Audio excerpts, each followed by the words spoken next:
Hello my dear lovely aspirants, कैसे हैं आप सभी। मैं उम्मीद कर रहा हूँ कि आप सभी बहुत अच्छे होंगे और आज की क्लास के लिए सुपर डुपर एक्साइटेड हैं क्योंकि आप सभी जानते हैं कि आज से हम अपने साइंस का बोर्ड एग्जाम के लिए रैपिड फायर राउंड का सेशन शुरू करने वाले हैं। तो भाई जल्दी से जुड़ जाइए। अगर अभी तक आपने चैनल को सब्सक्राइब नहीं किया, भाई दिल से बता रहा हूँ बहुत बहुत बहुत डिसअपॉइंटमेंट होती है जब आपसे पता चलता है कि आपने अभी तक चैनल को सब्सक्राइब नहीं किया है। जल्दी से सब्सक्राइब कर लो। आप ही के लिए ये सभी क्लासेस बिल्कुल फ्री ऑफ कॉस्ट पासबुक पर अवेलेबल है और मैं चाहूंगा कि आप सभी एक बार क्लास को जल्दी से शेयर कर दें क्योंकि आज हम पढ़ने वाले हैं साइंस के most important question for the board exam, फिर चाहे बात हो फिजिक्स की, केमिस्ट्री की या फिर बायोलॉजी की। साथ ही साथ मैं आप सभी को बता दूं कि हम पूरी की पूरी क्लास में रैपिड फायर राउंड की तरह पढ़ने वाले हैं, मतलब एकदम म्यूजिकल जर्नी होने वाली है और बिल्कुल म्यूजिक के साथ एकदम धूम मचाते हुए वो सारे के सारे क्वेश्चंस हम यहाँ पर प्रैक्टिस करेंगे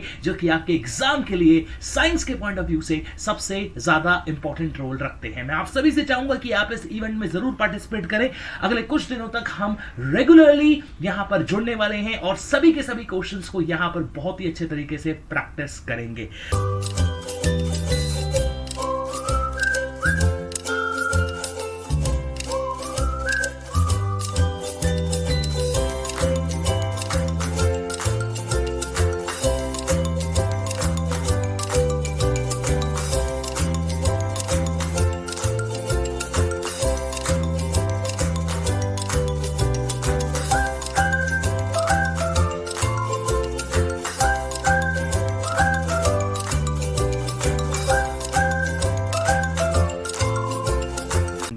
तो आइए शुरुआत करते हैं रैपिड फायर राउंड की आपके सबसे पहले क्वेश्चन के साथ।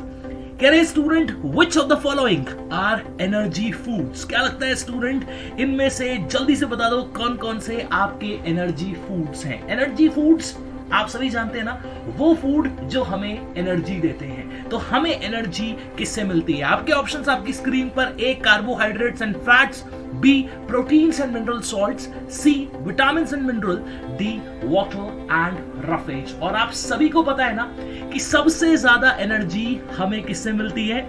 बिल्कुल यार, आप सभी बिल्कुल सही है। राइट आंसर बनता है ए, यानी कि कार्बोहाइड्रेट एंड फैट्स। कार्बोहाइड्रेट और फैट्स वो आपके न्यूट्रिएंट्स हैं जो हमें सबसे ज्यादा एनर्जी प्रोवाइड करते हैं, इसलिए इन्हें एनर्जी गिविंग फूड के नाम से जाना जाता है। मैं आप सभी को बता दूं स्टूडेंट की एक ऐसी डाइट जिसमें सारे के सारे न्यूट्रिएंट्स प्रॉपर अमाउंट में होनी चाहिए, उसे हम बैलेंस्ड डाइट कहते हैं, जिसके अंदर कार्बोहाइड्रेट्स भी हो, फैट्स भी हो, विटामिन भी हो, मिनरल्स भी हो और साथ ही साथ कुछ कंटेंट हो रफेज का। रफेज मतलब दलिया, ये सब जो होते हैं आपकी सैलेड्स हो गए, ठीक है, जिनसे हमारा पेट, मतलब समझ लो पेट जो है वो एकदम सही तरीके से चलता रहता है। तो अगर फर्स्ट क्वेश्चन क्लियर है तो आइए चलते हैं rapidly to question number 2 on your screen. कह रहे कि Pb plus CuCl2 gives PbCl2 plus Cu। Pb मतलब लेड।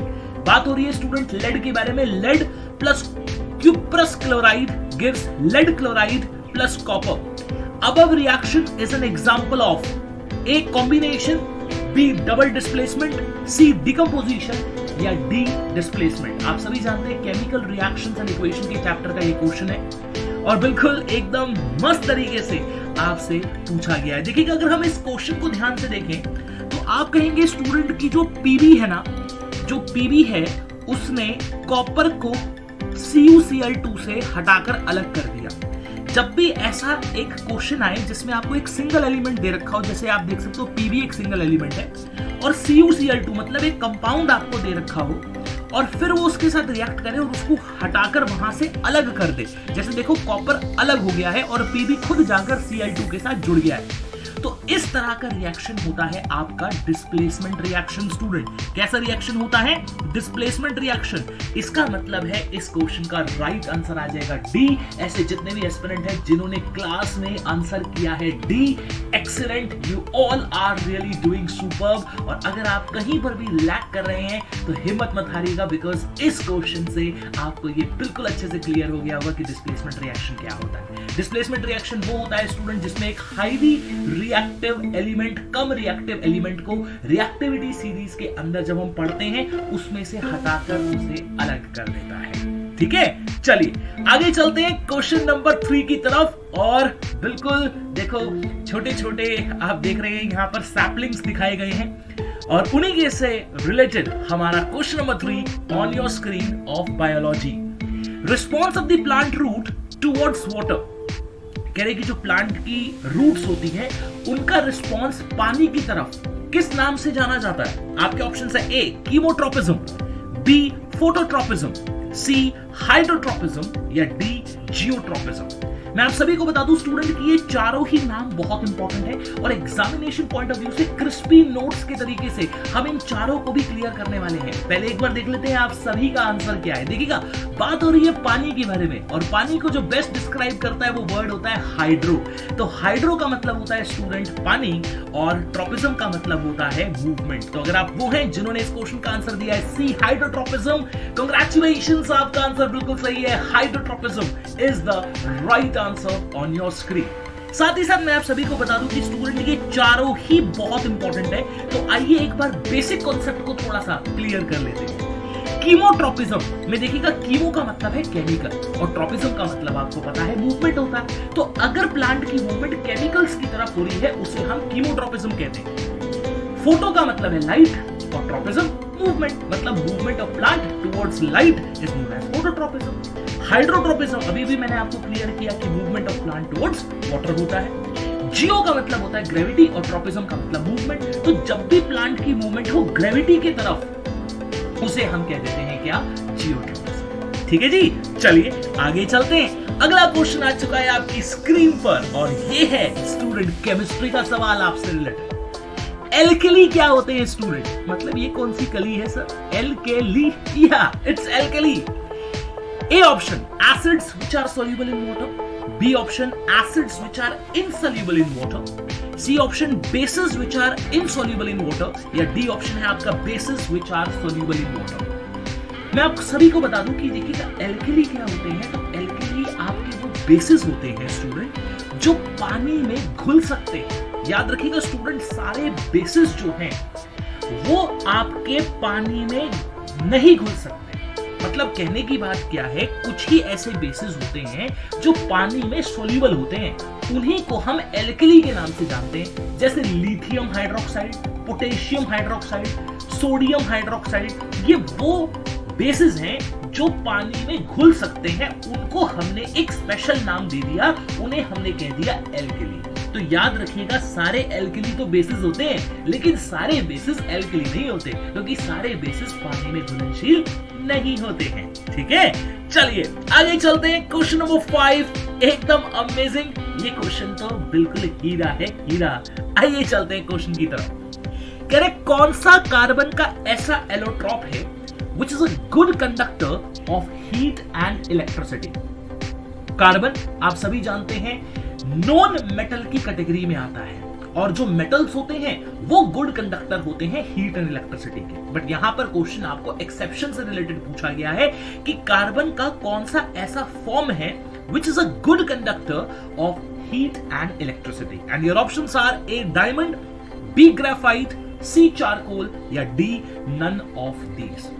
स्टूडेंट एक बात हमेशा याद रखिएगा, एक ट्रिक मैं आपके साथ यहां पर शेयर कर रहा हूं। जी से ग्रेफाइट, जी से good conductor of heat and electricity. तो इतनी सी बात याद रखिएगा स्टूडेंट कि जो डायमंड है वो भी कार्बन का ही एक फॉर्म है but diamond is a bad conductor of heat and electricity. क्यों? क्योंकि डायमंड के पास फ्री इलेक्ट्रॉन्स मूवेबल नहीं होते हैं क्योंकि एक कार्बन एटम चारों ही जो बाकी के एटम्स है उसके साथ जुड़ा हुआ होता है। बट ग्रेफाइट के बारे में बात करें तो उनके पास फ्री इलेक्ट्रॉन्स हैं जिसकी वजह से यहां पर ग्रेफाइट एक गुड कंडक्टर कहलाता है हीट एंड इलेक्ट्रिसिटी का। साथ ही साथ आप सभी को पता है कि ग्रेफाइट का इस्तेमाल पेंसिल्स में किया जाता है and that's another important tip for you। तो चलिए चलते हैं अगले क्वेश्चन की तरफ एंड ये तो ब्लू है सब कुछ यहां पर। तो आइए फिजिक्स का एक क्वेश्चन उठाते हैं। पूछा गया है the bluish colour of the water in the deep sea is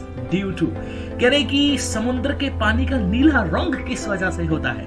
a option presence of algae and other plants found in the water? Is it due to B option reflection of sky in the water, मतलब sky का reflection पड़ता है क्या पानी के अंदर? C option है scattering of light and D option है absorption of light by the C.